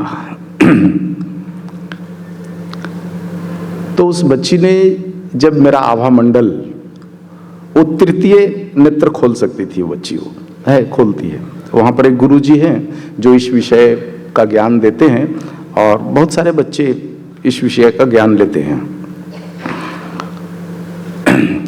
काफ़ी विशेषज्ञता थी इस पर। तो उसने मेरा आभा मंडल चेक किया तो दंग रह गई। कोई गुरुजी आपका आभा मंडल 14 किलोमीटर तक है। मुझे पता नहीं ऐसा कैसे हो सकता है। बोली मैं दंग रह गई, अभी तक जितने लोगों का आभा मंडल देखा है इतना लंबा। मैंने कहा कि तुमने मापा कैसे कि 14 किलोमीटर तक है। तो कहीं मेरे घर से 14 किलोमीटर की दूरी पर एक शिव मंदिर है और मैं देख रहा हूं एक शिव मंदिर है, शिव जी का मंदिर है, वो मेरे घर से लगभग 14 किलोमीटर की दूरी पर है और मैं देख रहा हूं कि आपके आभा मंडल का विस्तार उस शिव मंदिर तक है। इसलिए मैंने कहा कि 14 किलोमीटर है। बड़ा मैं दंग रह गया उस दिन। और तभी से मेरे मन में विचार आया कि क्यों ना आभा मंडल पर कार्य किया जाए। इस विषय को हो गए लगभग 8 साल। तो 8 साल से इस विषय पर मैं चिंतन कर रहा था।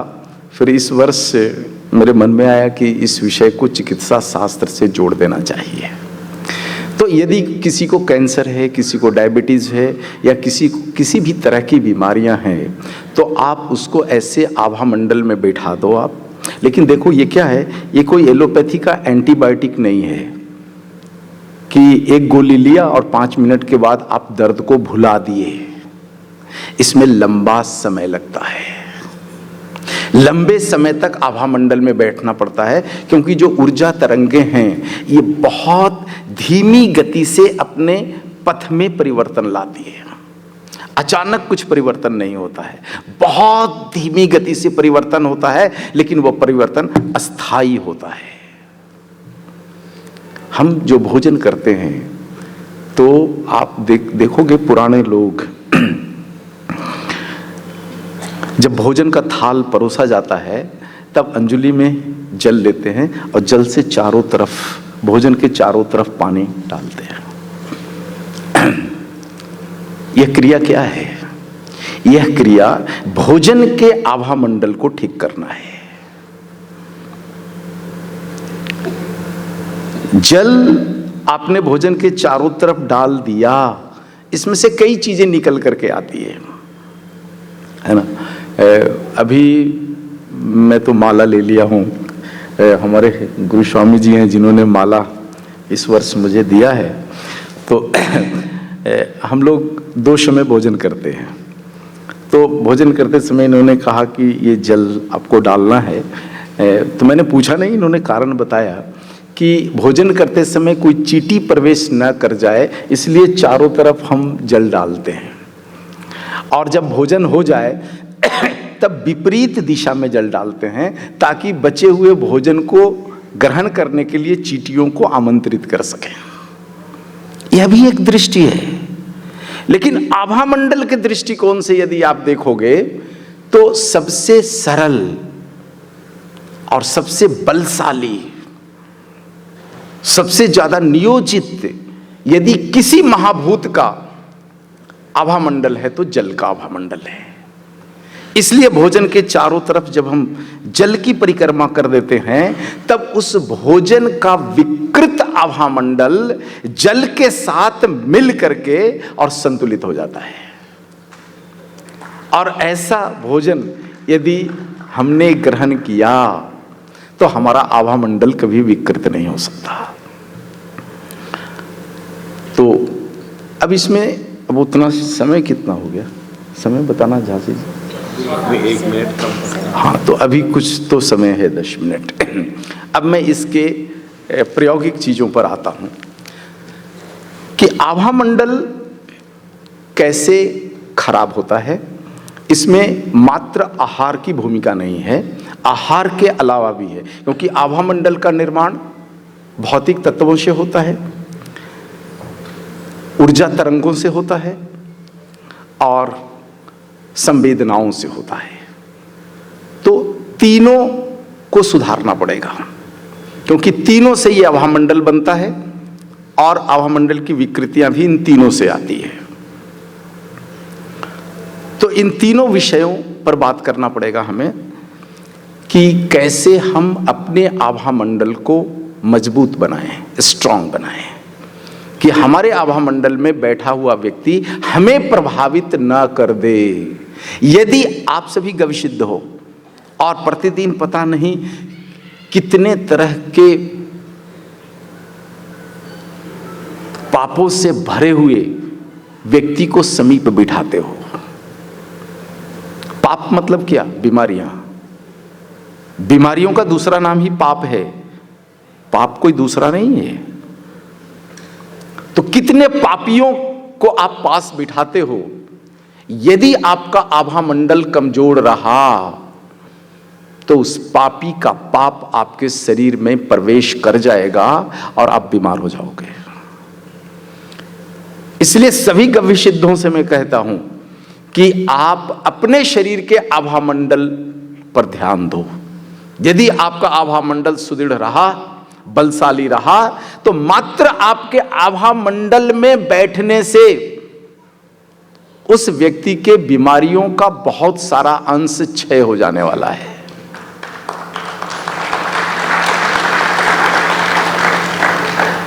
पहला काम तो आपको यह करना है।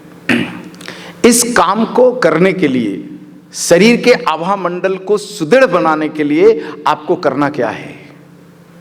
तो आपको महर्षि वाग्भट जी के दिए हुए दिनचर्या के कम से कम उन 12 नियमों का पालन करना है जो आपके पाठ्यक्रम में दिया हुआ है। पहला काम। दूसरा काम, नियमित रूप से पंच महाभूत पूजा करो। आप जो मेरा आभा मंडल, अब पता नहीं अभी क्या स्थिति है, मुझे पता नहीं, मैं 8 साल पहले की बात कर रहा हूं। जहां तक मेरी सोच बनती है कि नियमित रूप से पंच महाभूत पूजा करने के कारण ही मेरे शरीर का आभा मंडल इतना बड़ा हुआ है। तो नियमित रूप से आप पंच महाभूत पूजा करो, आपका आभा मंडल बड़ा होगा, सुदृढ़ होगा, बहुत मजबूत होगा और मात्र आपके क्लिनिक में, आपके चिकित्सालय में मात्र प्रवेश करने से बीमारियों का एक बहुत बड़ा अंश क्षय हो जाएगा आपकी आभा मंडल के प्रभाव के कारण। मरीज तो आपके चिकित्सालय में आया और प्रसन्न हो जाएगा। और इसका यदि बड़ा एप्लीकेशन करना है आपको, तो आप एक काम करो। मैं बहुत पहले से भी इस विषय पर बोलते आया हूं कि गौशाला में चिकित्सालय बना दो, गायों के बीच चिकित्सालय बना दो। इसलिए मैं पिछले कई वर्षों से चिल्ला रहा हूं, भारत की सारी गौशालाओं को चिकित्सालय में परिवर्तित कर देना चाहिए। दूसरे तो नहीं करेंगे, लेकिन आप गविसिद्ध इस काम को कर सकते हो, क्योंकि आपकी गायें भी प्रसन्न है, गायें भी आपके पास बिल्कुल विशुद्ध प्रजाति की है और आप दूध का शोषण भी नहीं करते हो, क्योंकि आप तो मूत्र पर काम करते हो, दूध तो आपके लिए विषय होता नहीं है। तो आपकी गायें ऐसे भी प्रसन्न चित्त वाली है। जिस दिन मैं समझता हूं, मैंने एक गणित लगाया कि भारत में कितनी गायें हैं और भारत की कितनी जनसंख्या है, और इसको अगर चिकित्सा का विषय सरकार मान ले, मानेगी नहीं, मुझे भी पता है, क्योंकि जब तक भारत सरकार के आयुष मंत्रालय में फिजिक्स और केमिस्ट्री पढ़ने वाले डॉक्टर रूपी वैद्य बैठे हुए हैं, तब तक मानने का प्रश्न नहीं उठता। जब तक अथर्व वेद को गहराई से समझने वाले ग्राम वैद्य वहां पर नहीं बैठेंगे, तब तक इस विषय को नहीं समझ सकते। तो मुझे भी पता है कि सरकारें तो नहीं समझने वाली है, लेकिन आप समझ सकते हो और आप करके दिखा सकते हो। और जिस दिन आपने करके दिखा दिया, उस दिन दुनिया झुकेगी।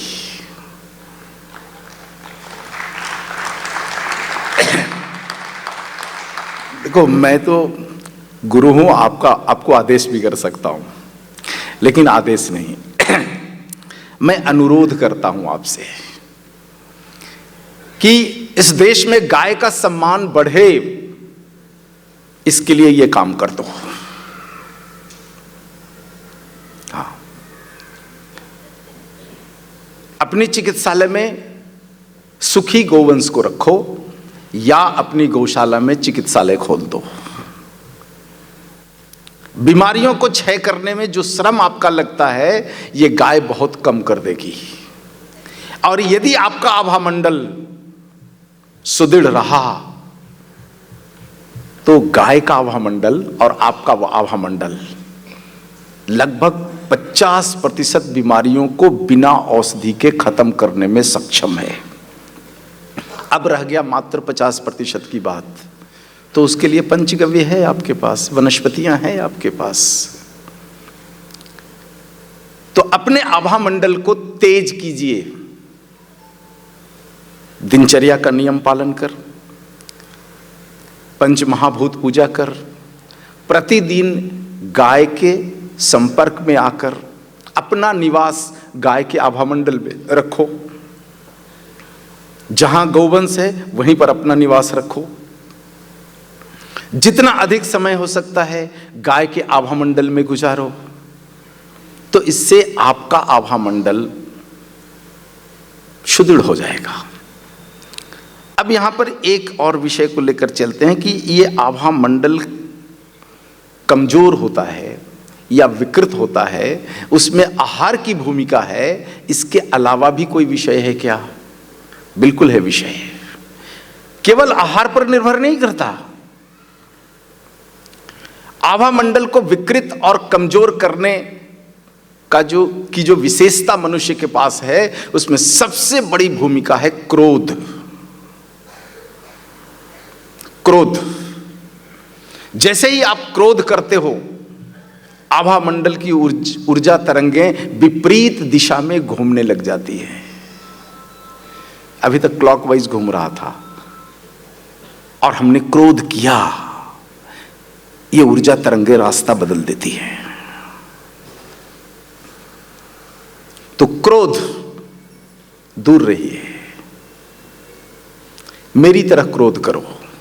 मैं भी बहुत क्रोध करता हूं आपके ऊपर, लेकिन आप देखोगे दूसरे क्षण सब खत्म कर देता हूं। डांटता डपटता हूं बहुत, क्योंकि मुझे कोई आपसे लेना देना नहीं है। मात्र मेरा लेना देना एक ही विषय से है कि आपको जो रास्ता मैंने देखा है उस रास्ते पे दौड़ाना है। इसलिए क्षणिक क्रोध करो और सरल हो जाओ। क्रोध तो करना पड़ेगा, मनुष्य हैं, क्रोध को शून्य तो नहीं कर सकते, लेकिन सरल कर सकते। तो क्रोध सबसे बड़ा कारण है। और जितने तरह की चीजें हमारे महर्षियों ने जो कही है, झूठ बोलना, चुगली करना, ये सभी चीजें हमारे आभा मंडल को विकृत कर देता है। इसलिए देखोगे आप, जो व्यक्ति संत प्रवृत्ति का है कभी क्रोध नहीं करता हो। बाजार में जा रहे हैं, कोई अपमान कर देता है संत का, वो हंसते हुए निकल जाता है। वो जानता है कि यदि मैं क्रोध करूंगा इसके अपमान के बदला में, तो इसमें उसका नहीं मेरा नुकसान है। इसलिए जो संत होते हैं, आप कितना भी अपमान कर दो, कभी क्रोध नहीं करते हो। हाँ, तो क्रोध को त्याग दो, आपका आभा मंडल सुदृढ़ हो जाएगा।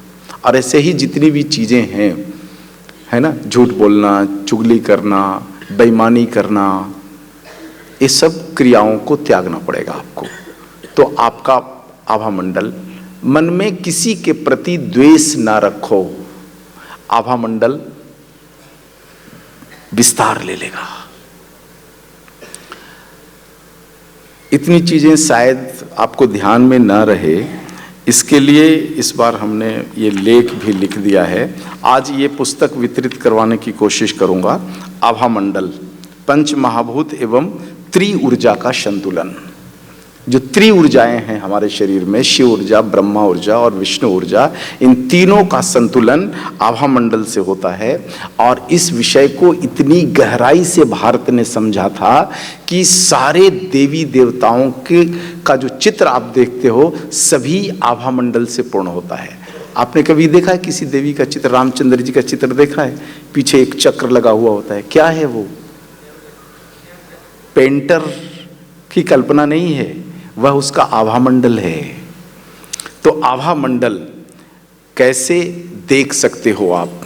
थोड़ा समय चाहता हूं, आपको एक 5 मिनट का और समय लेता हूं और आपको अभ्यास करा देता हूं कि आप आभा मंडल का दर्शन कैसे कर सकते हो।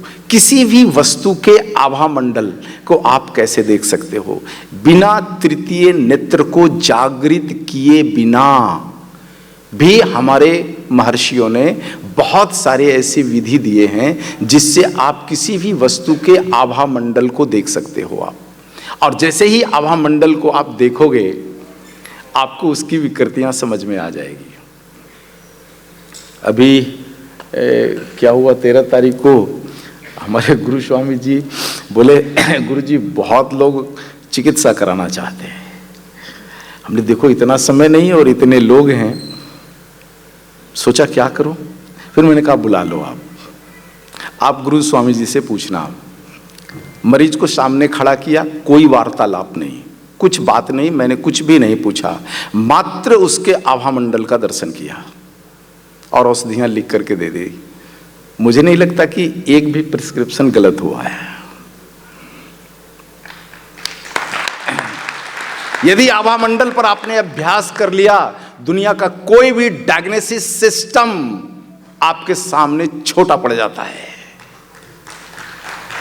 क्योंकि विज्ञान की मशीनें झूठ रिपोर्ट दे सकती है। आप अपनी बंद आंखों से जो आभा मंडल देखोगे वो कभी झूठ नहीं हो सकता। और प्रत्येक विकृति का एक अपना आभा मंडल है। इस पुस्तक में सारी चीजें लिखी है हमने। इतना लिख दिया है कि इसको पढ़ करके आप अभ्यास कर सकते हो आप। तो बहुत सारी विधियां हैं। एक विधि है शास्त्रीय विधि जिसको त्राटक विधि कहते हैं। सबसे सरल माना जाता है कि आप एक दीपक को जला दीजिए और दीपक पर ध्यान को केंद्रित कीजिए। ध्यान नहीं, दृष्टि को केंद्रित कीजिए उस दीपक के ऊपर। थोड़ी देर के बाद आप देखोगे कि धीरे धीरे खुद आपकी जो पलकें हैं वो झुक जाएगी। लंबा समय, अभ्यास में लंबा समय लगता है। ऐसा नहीं कि आज देखे और आज आभा मंडल आपको दिख जाएगा। ये लंबा अभ्यास का विषय है। 2 महीना 3 महीना आपको अभ्यास करना पड़ेगा। धीरे धीरे स्वतः आपकी पलकें बंद होने लगेगी और बंद पलकों के सामने दीपक की लौ दिख जाएगी और उस दीपक के लौ के चारों तरफ का आभा मंडल आपको दिखने लगेगा। ये सबसे सरल विधि है जिसको त्राटक विधि कहते हैं। एक और विधि है जिसमें हथेलियों को घर्षण करते हैं। आप चाहो तो आप सभी घर्षण करो, तब तक घर्षण करते रहो, तेज नहीं। हाँ, वो अनुलोम विलोम वाला घर्षण नहीं। हाँ, ये आभा मंडल वाला घर्षण। घिसिए, तब तक घिसते रहिए मध्य गति से जब तक ये उष्ण ना हो जाए। और जब उष्ण हो जाए तो अपने आंखों के सामने ऐसे रखो, रखिए, पलकें झुकी हुई, मन में भाव शांत। आप देखोगे आपकी अंगुलियों के चारों तरफ एक अदृश्य शरीर है। वो ठोस नहीं है, तरल भी नहीं है, वायु भी नहीं है, मात्र ऊर्जा तरंगे हैं। यह ऊर्जा तरंग यदि किसी को दिख रहा है तो वह आपके हथेलियों की कोशिकाओं के समूह का आभा मंडल है।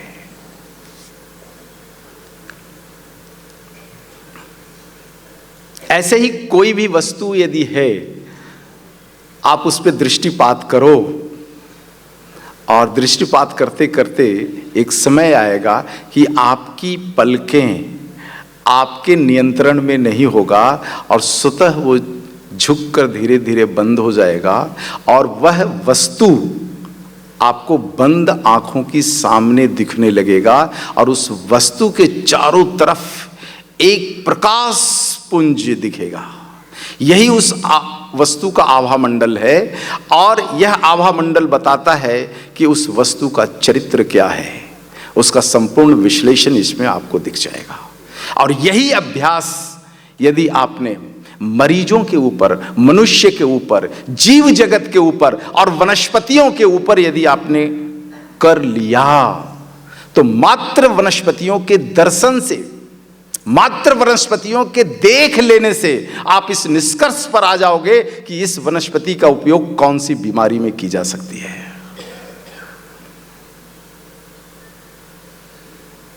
दुनिया में इससे बड़ा कोई दूसरा लेबोरेटरी नहीं हो सकता।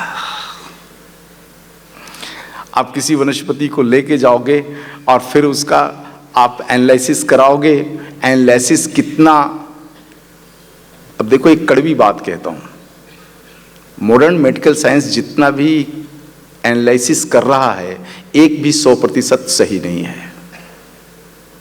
क्यों?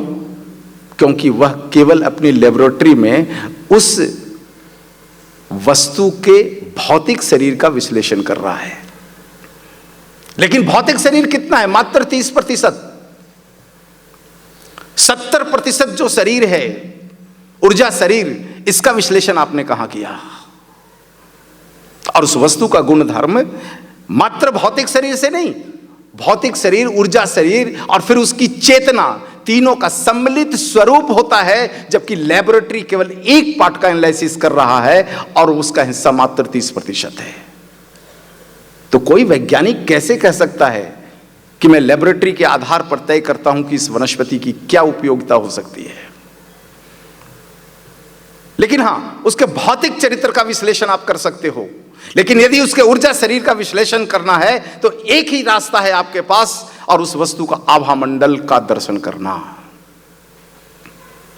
किस रंग का, किस प्रकार का और कितनी गति वाला आभा मंडल है, इस पर उस वस्तु का चरित्र निर्धारित होता है। इस पर यदि आपने 0.001% भी अभ्यास कर लिया तो चिकित्सा जगत में खलबली बच सकती है। क्योंकि आपके सामने जो मरीज खड़ा होगा, आपने उसके पांव के नाखून से लेकर के मगज तक दृष्टि डाल दी तो सारे 200 समूह वाले कोशिकाओं की विकृतियों को आप इन नंगी आंखों से देख सकते हो।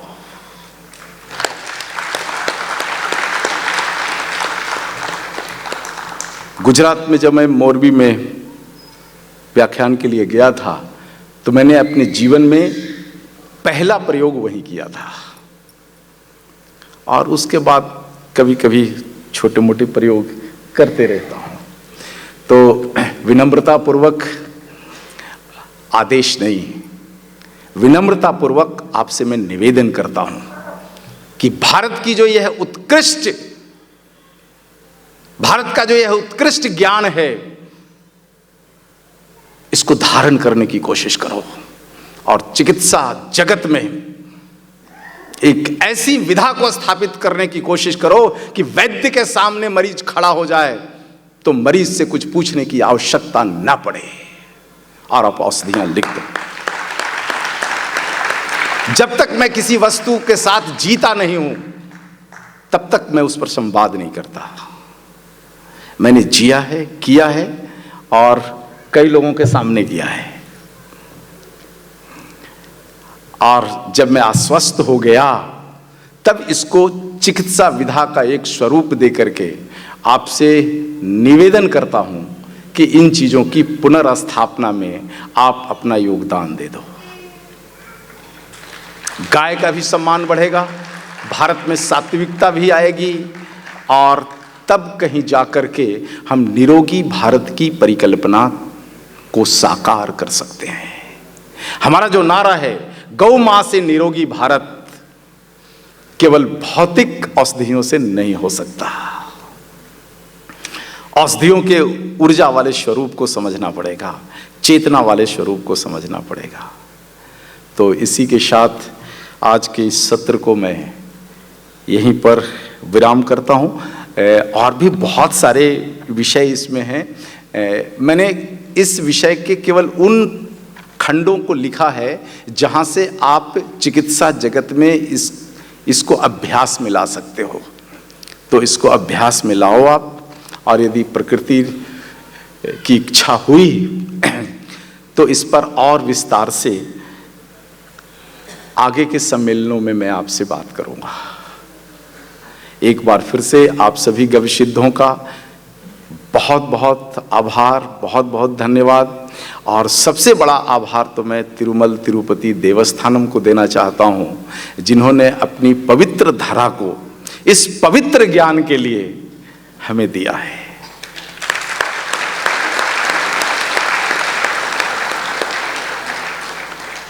गौ माता का जयकारा लगा दीजिए। जय गौ माता। आपद बंधवा गोविंदा। जय गौ माता। भारत माता की, गौ माता की, सनातन हिंदू धर्म की। ఏడుకొండలవాడ వెంకటరమణ గోవింద గో ఆపద మొక్కులవాడ అనాథ రక్షక గోవింద గోవింద వడ్డీ కాసులవాడ వరహాల పుత్ర గోవింద గోవింద।